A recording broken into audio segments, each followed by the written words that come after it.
Michael is the Director of Health and Chief Medical Officer for Alcoa of Australia. He's a member of Alcoa's Global Health Committee, the International Aluminium Institute's Health Committee, and also the Australian Aluminium Council's Health Panel. Michael is a medical specialist in occupational and environmental medicine with fellowship qualifications from Australia and from the United Kingdom. His PhD from Curtin University was on acute heat illness in underground mines. He spent a lot of time in Queensland, I know on that, and his medical qualifications were from the University of Queensland and dealing with occupational and environmental medicine in mining and metallurgy. So I know he's got some wonderful stuff to present here. His topic is hearing conservation in the primary aluminium industry. Would you join with me, please, in welcoming Dr. Michael Donoghue?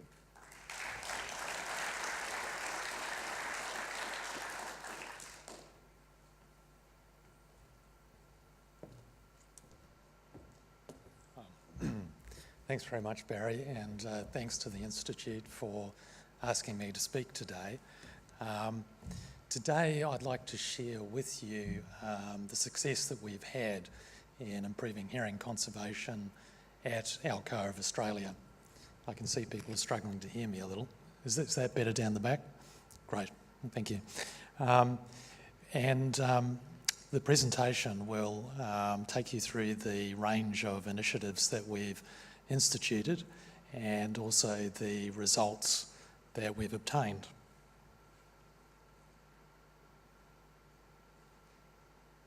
Right. So by way of introduction, as we all know, exposure to noise in industry is ubiquitous, and noise-induced hearing loss has been an intractable problem for many years. And an example of this is in the United States, where something like 20 million workers are exposed to hazardous noise levels, and noise-induced hearing loss is one of the most common work-related disorders. Over the last 30 years, the prevalence of hearing impairment in the US industry has remained pretty constant at about 20%, whilst the incidence, particularly in later years, has been falling by something like 50%. So we can say that hearing conservation efforts are bearing some fruit, but there's clearly still room for a lot of improvement. And I think the situation in Australia is broadly similar. So back in 2006, Alcoa of Australia decided that we really needed to improve our game. We really needed to do more in terms of hearing conservation.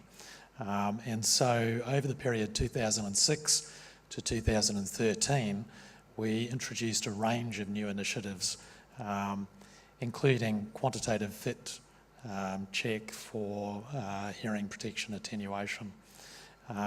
Happily, we've seen a substantial improvement with a sustained decline in the incidence of 10 dB hearing shifts over the study period. This shows you the locations we have in Australia during the study period of 2006 to 2013.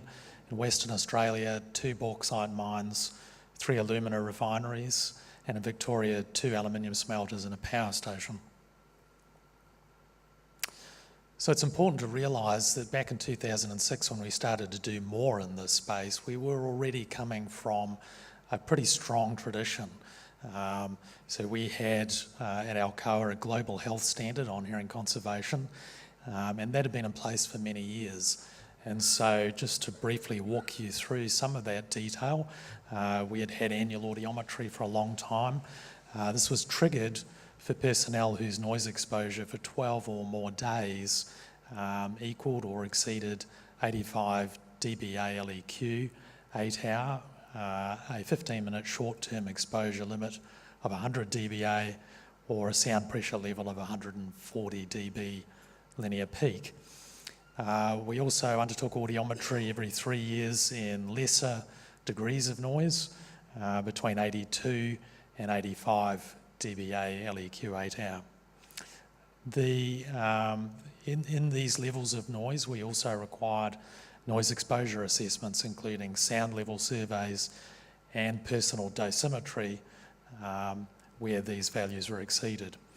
We also were required to undertake hearing conservation training and have a hearing protection program for all our employees who met these noise exposure criteria.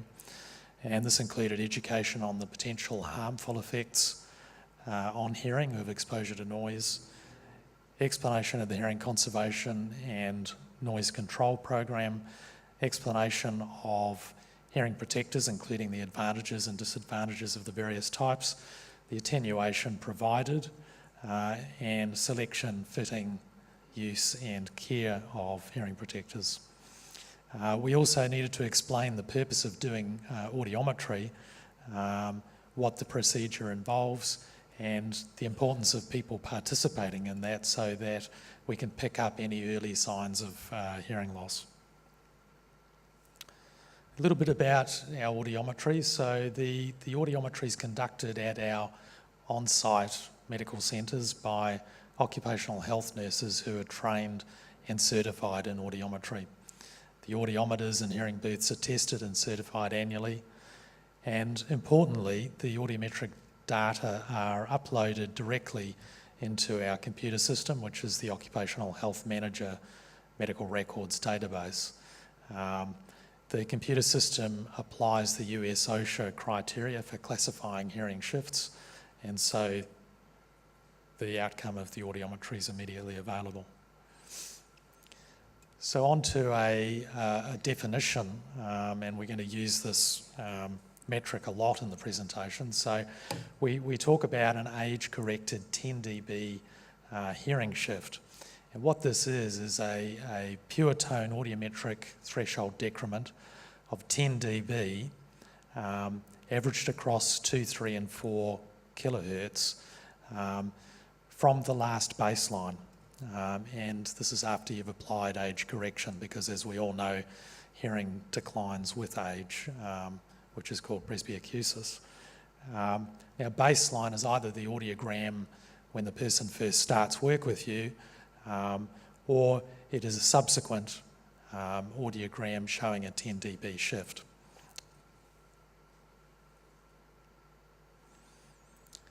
So if you find one of these 10 dB age-corrected hearing shifts, of course, one possibility when you first do the audiogram is that the person has recently been exposed to noise and actually has temporary threshold shift.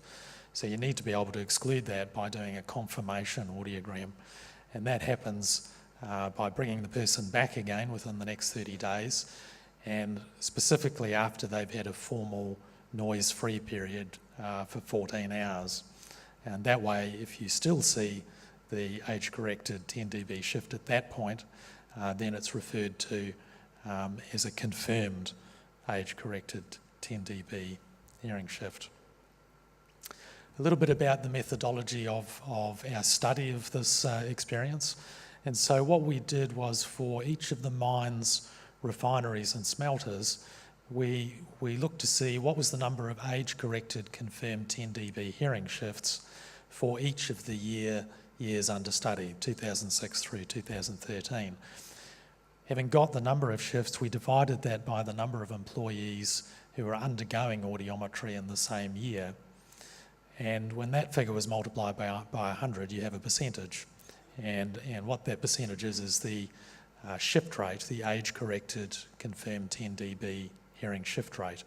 And you can think of this as essentially being the percentage of employees who in that year developed a 10 dB hearing shift, and a permanent one at that. Now, we're lucky to have a collaboration with researchers at Yale University, and they did some work in the US looking at our non-noise exposed US Alcoa employees. What they found was that the age-corrected confirmed 10 dB hearing shift rate in these non-noise exposed employees was 1%. And so this really was a critical insight. It gave us the concept that we should be trying to drive towards this background shift rate of 1%. And if that background 1% shift rate could be attained, we would have essentially minimised occupational noise-induced hearing loss. So based on this concept, Alcoa globally set a target for the year 2020, and it was that this age-corrected confirmed 10 dB hearing shift rate should be less than 1% per year, the background rate that Yale had found. Just to explain, why do you have this 1% background rate in people who are not exposed to noise? Well, it's really down to two things. One is that people are also, of course, exposed to noise outside of the workplace in various forms of recreation. So they could be, shooting, riding motorbikes, using noisy equipment like chainsaws, could be rock music, listening to too loud a music on personal devices these days, which is pretty common. So that's the one. And the second is, of course, there are a number of diseases that can affect people's hearing and also give you hearing loss. So those are the two reasons really why you might expect to see this 1% background shift rate in people who are not occupationally exposed to noise. So now I'll just speak a little about the new initiatives that we added over this journey, 2006 to 2013. The first thing that was done was to hold noise summits and hearing promotion campaigns to try and motivate and educate our employees about the cause and consequences of noise-induced hearing loss.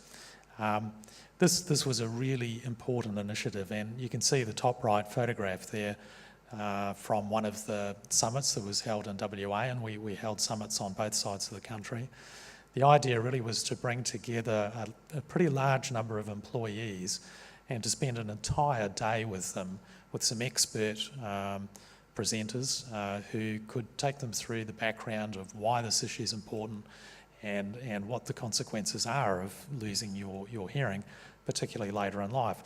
And I think it's fair to say this generated a lot of interest, a lot of enthusiasm, and these people went back into the workforce as champions on this issue. Very successful.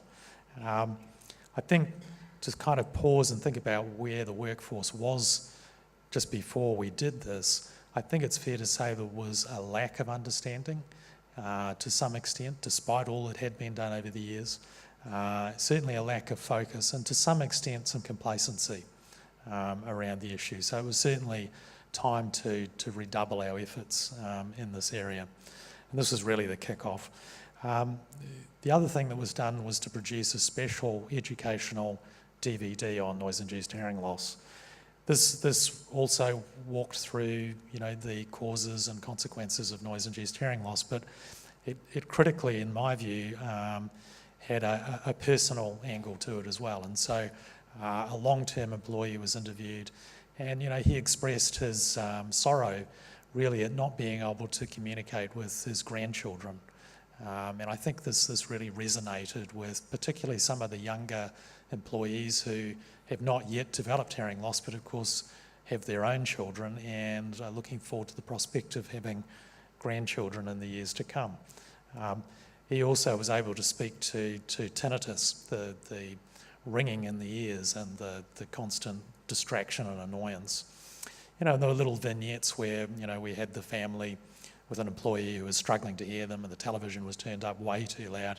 They couldn't hear and they ended up, leaving him to himself. So the social isolation that comes with hearing loss was also, I think, graphically conveyed. The next thing I think was also a real game changer in all of this, and that was to deploy quantitative fit check assessments of hearing attenuation, hearing protection attenuation.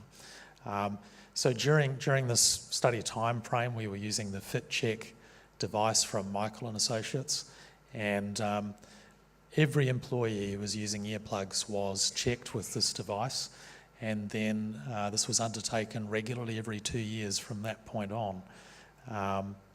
And I think some of the longer term employees were really quite surprised. So, when asked to do what they normally do, they were then measured and found that their attenuation was actually surprisingly poor.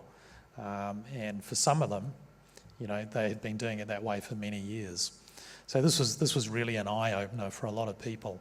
And I think it also made the conversation much more easy than it was previously, when people really could only look to see whether earplugs were fully fitted in the ear or whether they were hanging out of the ear. Much easier kind of discussion. Subsequently, in 2014, we've now changed over to the 3M AirFit equipment, which is not subjective in the way that the Michael and Associates equipment is, and also is very much quicker. We also made sure there was provision of a broad range of options for people in terms of hearing protection, because it's not an issue where one size fits all, and people will find plugs particularly that suit them best. We also, in our audiometry, adopted a non-age corrected 10 dB hearing shift as an early warning that there was an impending age-corrected confirmed 10 dB hearing shift coming down the track. This gives you a window of intervention, and our researchers at Yale have written a paper exploring what made sense in terms of the best early warning, and this was the one that they landed on. It gives you enough of a window to intervene without being so long a window as to not be predictive of developing a 10 dB shift in due course. So anyway, we started to use this in our audiometry, and when we found it, this early warning, we would then have what we called a personal hearing conservation review with the employee, the supervisor, and the occupational hygienist. And of course, this was really to look for things that perhaps were going off the rails, things that we thought should have been being done well, and occasionally, you know, the ball has been dropped, and it's a chance to see that and have a course correction. Of course, some of these shifts are the 1% background that we talked about, and so some of them you will actually find you are doing everything right. It's just that maybe there's another issue.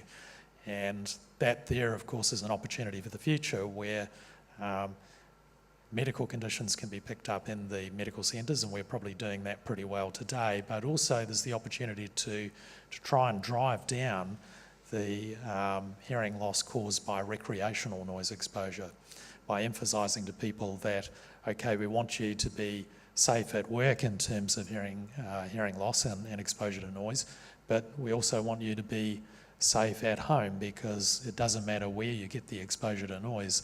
If at the end of the day you get hearing loss, it's you who's going to be hurt. So that's really another opportunity to try and drive down below 1% into the future. We also started undertaking bi-monthly audits of hearing protector compliance in the plants, and liberally used visual walkway signage to indicate where noise exposure required hearing protection. The other thing we did was to use personalised hard hat stickers to remind employees which earplugs they had found gave them a very good attenuation with the fit check. We require that all operating centres identify engineering control projects and complete them when practical. We have a buy-quiet approach to the procurement of new equipment to try and stop noisy stuff coming in the first place. And we use personal noise indicator badges from 3M, which can glow green or red to indicate whether you're whether you're below or above 85 dBA. We've also used noise dosimeters to ensure that when you come to do the confirmation audiogram, the person has in fact had a 14-hour noise-free interval. So that's kind of the suite of initiatives that we've deployed. Now on to a little bit about our noise exposure assessment. And so we wanted to know whether we had actually made any progress in terms of reducing noise exposure during the study timeframe. And so the SEG noise data were interrogated. Noise exposures are classified at Alcoa as being unacceptable if the exposure for the SEG has a 5% probability of exceeding the OEL on any day. Now, during the study period, Alcoa was very active in trying to drive down exposures at source, and we had metric cycles which lasted for 3 years, and there were 2 of them during the study period. The first one was from 2006 to 2008, and the target that was set was for a 20% reduction in either the magnitude or the number of unacceptable segs. And so that was the first one. The second cycle, 2009 to 2011, the target was 100% of engineering projects that had been identified by the location up front at the start of the cycle as being achievable through the life of that cycle. So in other words, we wanted people to have actually done what they said they were going to be able to do at the start of the cycle. So we analysed the noise exposure data for each of the locations in Australia, and then also aggregated across all of the operations in Australia, and we did that for each of the 3-year cycles. And I'll come back to the noise data just a little bit later on. But let me now talk a little about the audiometric results, which are really, I think, pretty impressive. So to give you an idea of the scale of the workforce, in 2011 there were 865 employees in the mines, almost 3,000 in refineries, and over 1,200 in smelters. Audiometric surveillance was required for the great majority of these employees, 92% of mining employees and 88% of refinery and smelter employees. So the great majority of them were in the hearing conservation program. Now, the graph on the right there are the results for all of the Australian operations in aggregate. And what you see is a statistically significant decline in the age-corrected confirmed 10 dB hearing shift rate. And you can see back in 2006, it was 5.5%, and then it fell over the course of our study period to 1.3% in 2013. And you can see that that is very close to that 1% background rate that had previously been identified by our colleagues at Yale. When we looked at the audiometric results separately for mines, refineries and smelters, this is how it looked. And the declines in the shift rates were particularly marked for the mines and refineries, which started at a higher baseline shift rate than the smelters. And so you can see blue, I don't know if you can read the legend there, but blue is the mines, red is the refineries, and green is the smelters. So you can see, I mean, the mines and refineries started off between 6 and 7%.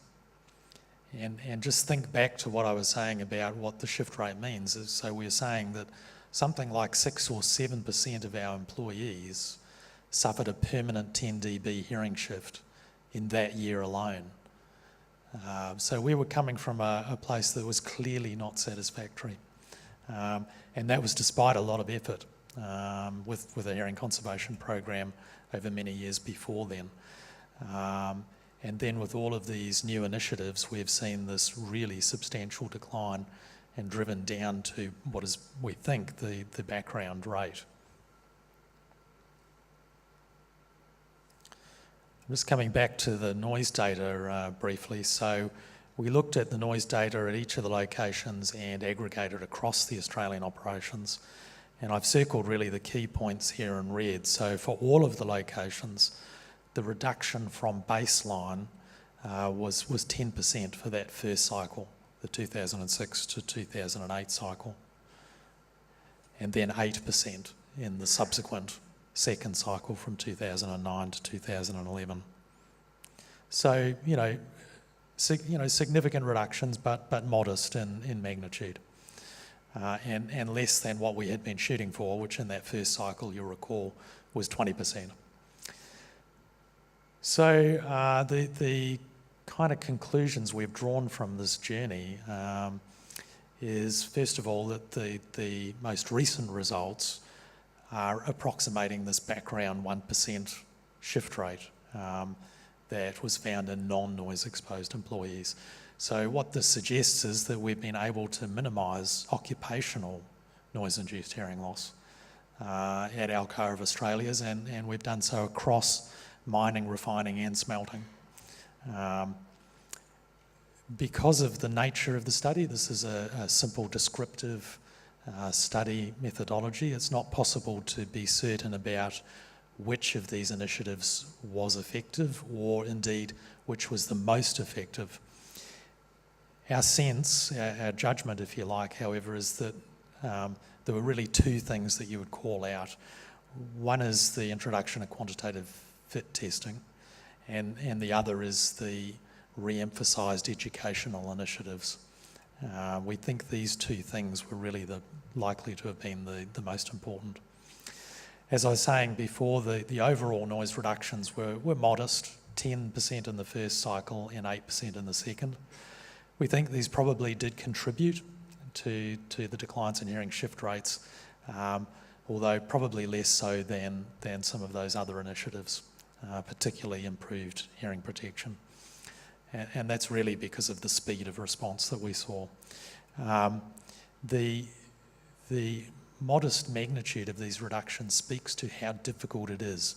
So even with a high degree of focus and everybody really trying to reduce noise at source, mindful of the hierarchy of control, this is a very difficult thing to do, and of course very expensive. So we are still reliant on administrative and PPE controls.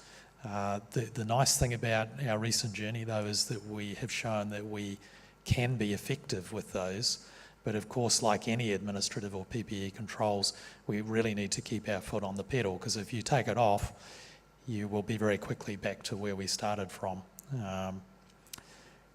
We think, nevertheless, having said all of that, I think we've made a lot of progress, pretty genuine progress, and a lot of this could be deployed in other industries and other businesses in Australia and internationally.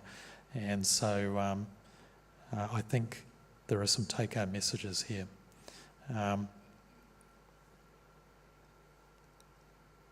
Whoops.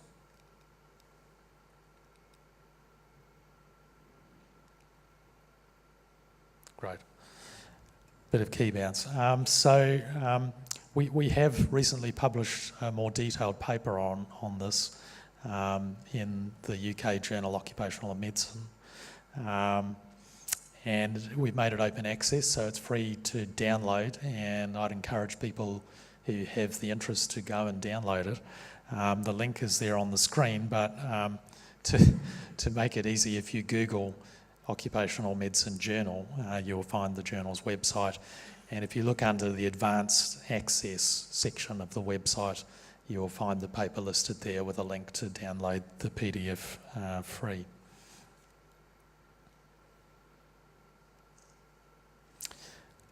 So we've had good recognition for all of this work, and so in 2012 the team at Pinjarra Refinery won the Western Australian Chamber of Minerals and Energy Safety and Health Innovation Award for its Road to Silence hearing conservation program. And Alcoa of Australia's Stop Hearing Loss program, it's the same thing that I've just presented, was one of 3 finalists in the Environment, Health and Safety category of Alcoa's Global Impact Awards. These are held each year in Pittsburgh and are designed to recognise the best of projects across a whole range of categories. So we were very pleased that here is an Australian and also largely health-based project which made it to the finals. The business has been very supportive as well, and our managing director, Alan Kransberg, during the time frame of the study was very supportive. So thank you, Alan. that kind of business support is just so valuable to see these kind of programs through. I want to make a number of acknowledgements. So first of all of the people who helped deploy these programs at Alcoa Australia, the health and safety managers, particularly the occupational hygienists and occupational hygiene technicians, some of whom are here in the audience today, and the occupational physicians, and also the occupational health nurses who tirelessly do all of the audiometry at the locations. I also want to acknowledge the co-authors of the paper in occupational medicine, Neil Frisch, who is the Chief Occupational Hygienist for Alcoa Australia, Christine Dixon-Ernst from Alcoa Inc. in the US, who is the company's Chief Audiologist, Dr. Barry Chesson, of course, from Occupational Hygiene Solutions. Barry was the Manager of Occupational Hygiene in the Western Australian operations when all of this kicked off, and a lot of the kick-off, the noise summits and so on, was due to Barry's excellent efforts. So very, very pleased to acknowledge Barry for that. And then also Professor Mark Cullen at Stanford University, who we've collaborated with a number of times on various projects. Some references, and that's it. So look, I hope for those of you who are interested that you do download the paper. It goes into this in a little more detail, but I'm also happy to take any questions if we've got time, Barry. Thank you.